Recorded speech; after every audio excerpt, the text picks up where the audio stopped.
self confidence. එහෙම නැත්නම් ආත්ම විශ්වාසය. ගොඩාක් ගෑනුවගේ හිතවලින් ගොඩාක් දුර ගිහින් තියෙන මාතෘකාවක්. එයාලගේ හීනවලට තිත තියලා ගෙදර වැඩක් බලාගෙන ඉන්නවා කියලා තීරණය කරලත් ඉවරයි. මෙහෙම ඉන්න ඕනේද? එහෙම ඉන්න ඕන සමාජයක් නෙමෙයි. හැබැයි මේක තමයි ටිපිකල් ශ්‍රී ලංකාව. ඔයාලටත් මෙහෙම හිතනවද? අනේ මට මේක කරන්න බැරි වෙයි. මෙච්චර ගොඩක් කට්ටිය ඉන්න තැනක කියලා මං කොහොමද කතා කරන්නේ? ගෙදර වැඩත් එක්ක මට මේ වැඩ බැලන්ස් කරගන්න බැරි වෙයිද දන්නේත් නැහැ. අනේ දෙයියනේ, ගෙදරයි මං ගැන මොනවා හිතයිද?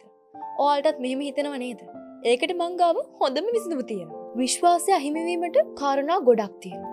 මේ කාරණාවලට සමාජය තමයි වග කියන්න ඕනේ. ඇයි මං එහෙම කියන්නේ? මොකද ගොඩාක් අය තමන්ව අනිත් අයත් එක්ක කම්පෙයාර් කරන්න උත්සාහ කරනවා. අරයා විදිහට මට ඉන්න බැයිද? එයා කරන දේවල් මම කරොත් කොහොම වෙයිද දන්නේ නැහැ. මම නම් කියන්නේ එහෙම වෙන්න එපා. ඔයා අනිත් අය දිහා බලලා වෙනස් දෙයක් කරන්න උත්සාහ කරන්න. තව එකක්. අනික කොහොමද අපි අපේ හිතවල අපි ගැන නැති වෙන විශ්වාසය ගොඩනගන්නේ? ඒකටත් ක්‍රමයක් තියෙනවා. හැමතිස්සෙම අලුත් දෙයක් හිතන්න බලන්න. ඔයාගේ සෙල්ෆ් එක බිසි කරගන්න. අලුත් දෙයක් නිර්මාණය කරන්න, අලුත් දෙයක් නිෂ්පාදනය කරන්න, අලුත් දෙයක් හඳුන්වලා දෙන්න උත්සාහ කරන්න. ගෑනු අයට මේක බැහැ කියලා ගොඩක් අය කියනවා. ඒත් ගෑනු අය තමයි මේකට සුදුසුම කියලා මම හිතනවා. සමාජයේ අනිත් අය සමග ඔයාගේ සෙල්ෆ් එක සසඳන එක, එහෙම නැත්නම් කම්පෙයාර් කරන එක නවත්තන්න.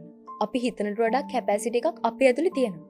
ඔයා දන්නවද? ඔයා දින්නොත් ඔයා ගැන සතුටු වෙන්නේ ඔයා. ඔයා පරාද වුණොත් ඒක දරා ගන්න වෙන්නේත් ඔයාට. හැබැයි ඔයා හොඳ තැනකට ආවොත් ඔයාගේ සෙල්ෆ් එක ඔයා ගැන සතුටු වෙනවා. ඉතින් අන්තිමට මට කියන්න තියෙන්නේ believe in yourself. ආයිමත් දවසක voice of woman වෙතින් එනකන් මේ කියපු දේවල් try කරලා බලන්න. මම බාෂි ගිමාරා.